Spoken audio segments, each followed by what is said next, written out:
La première partie de la série Stories of the Prophets par Mufti Ismail Menk. Introduction. Histoire des prophètes 01. Introduction aux histoires des prophètes. Louange à Allah, Seigneur des mondes. Que la paix et les bénédictions soient sur le prophète Muhammad. Paix et salut sur lui, ses compagnons et sur chacun d'entre nous. Mes chers frères et sœurs en islam, c'est avec gratitude et émotion que nous remercions Allah pour nous avoir accordé la bénédiction d'assister à ce mois sacré. Ce soir est la première nuit du mois de Ramadan 1432 de l'Hégire.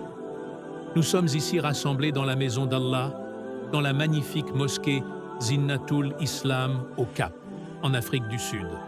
Qu'Allah accepte tous nos efforts.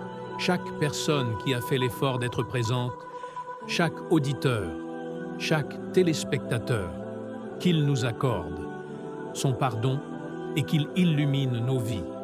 Comme nous avons vu la lumière se répandre dans cette salle lorsqu'on a allumé les lampes. Qu'il augmente notre lumière intérieure et nous accorde le plein bénéfice de ce mois de Ramadan. C'est un mois de sacrifice. Nous nous abstiendrons de nombreuses choses uniquement pour plaire à Allah. Durant les soirées, nous nous lèverons pour des prières prolongées, uniquement pour lui. Le succès vient avec l'effort, et ceux qui ne sont pas prêts à faire des efforts, que peuvent-ils espérer comme réussite? Qu'Allah accepte nos efforts ce soir. J'ai décidé, si Allah le veut, de commencer une série intitulée « Leçons tirées des histoires des prophètes ». Que la paix soit sur eux tous, telles qu'elles sont mentionnées dans le Coran. Et comme vous le savez, il est très important de commencer par une introduction. Ce soir est donc consacré à cela. Il est essentiel de comprendre ce que Allah attend de nous. Nous savons tous que nous avons été créés par Allah. Nous l'appelons le Seigneur des mondes. Mais le mot arabe « Rab » n'a pas de véritable équivalent en anglais, ni même en français. Il faudrait tout un paragraphe pour expliquer pleinement sa signification. Certains savants disent que « Rab » signifie « celui qui crée, nourrit, chérit, pourvoit, protège et contrôle tous les aspects de l'existence ». C'est pour cela que, lorsque nous disons « Rab », nous parlons de celui qui nous a créés et qui contrôle absolument tout. Qu'Allah nous accorde la compréhension. Avant de commencer, il est important de souligner un fait. Chacun d'entre nous souhaite obtenir la satisfaction de celui qui l'a créé et espère entrer dans le paradis qu'il a préparé. Mais où avons-nous appris l'existence du paradis? D'où savons-nous qu'il y a une vie après la mort? C'est le Créateur lui-même qui nous en a informés. Quand Allah nous a créés, il ne nous a pas laissés sans guide.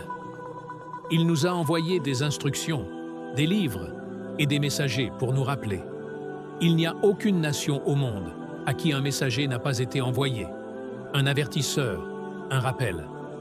Le mot arabe, nadir, signifie « celui qui avertit ». Il avertit l'être humain. Tu n'es pas ici pour profiter simplement de cette vie, mais pour passer un examen. Et ta réussite à cet examen déterminera ton statut dans la véritable vie, celle de l'au-delà. C'est pour cela que tous les messagers d'Allah s'intéressaient davantage à l'au-delà qu'à cette vie mondaine. Aucun d'entre eux ne donnait la priorité à ce monde. Et il est important que nous le sachions. Bien sûr, voici la troisième partie de la traduction en français. Lorsque Dieu Tout-Puissant nous a créés et qu'il a envoyé des messagers avec des messages, il a envoyé deux types de personnes, les Rasul, messagers, et les Nabis, prophètes. Il y a une différence entre les deux. 1.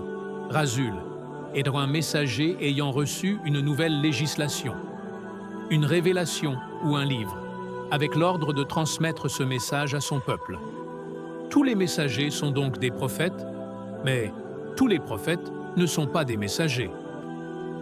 Par exemple, Aaron, que la paix soit sur lui, a été envoyé en tant que prophète, pour aider Moussa, Moïse, qui était, lui, un messager.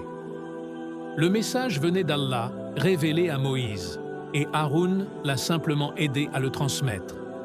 Cela signifie donc que le statut de Rasul est plus élevé que celui de Nabi. Mais il existe un troisième type de personne, celui qui est un messager d'un messager, comme nous tous.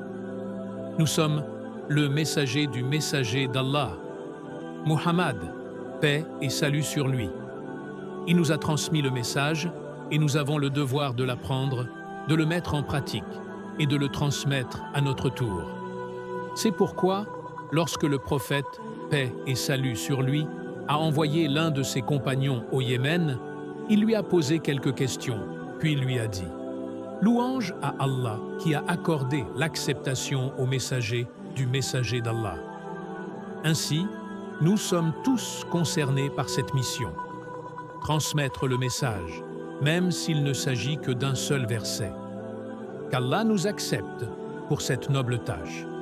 Lorsque Dieu Tout-Puissant nous a créés et qu'il a envoyé des messagers avec des messages, il a envoyé deux types de personnes, les rasuls, messagers, et les nabis, prophètes.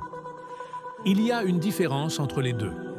Un rasul est un messager ayant reçu une nouvelle législation, une révélation ou un livre avec l'ordre de transmettre ce message à son peuple.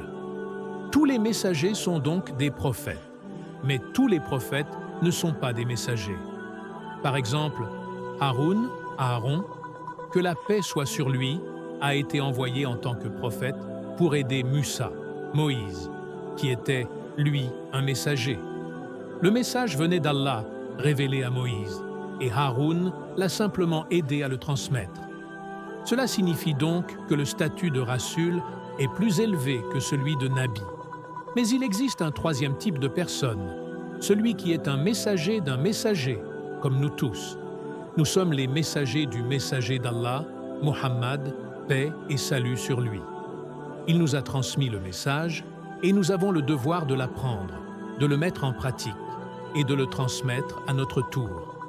C'est pourquoi, lorsque le prophète, paix et salut sur lui, a envoyé l'un de ses compagnons au Yémen, il lui a posé quelques questions, puis lui a dit « Louange à Allah qui a accordé l'acceptation au messager du messager d'Allah. » Ainsi, nous sommes tous concernés par cette mission, transmettre le message, même s'il ne s'agit que d'un seul verset, qu'Allah nous accepte pour cette noble tâche.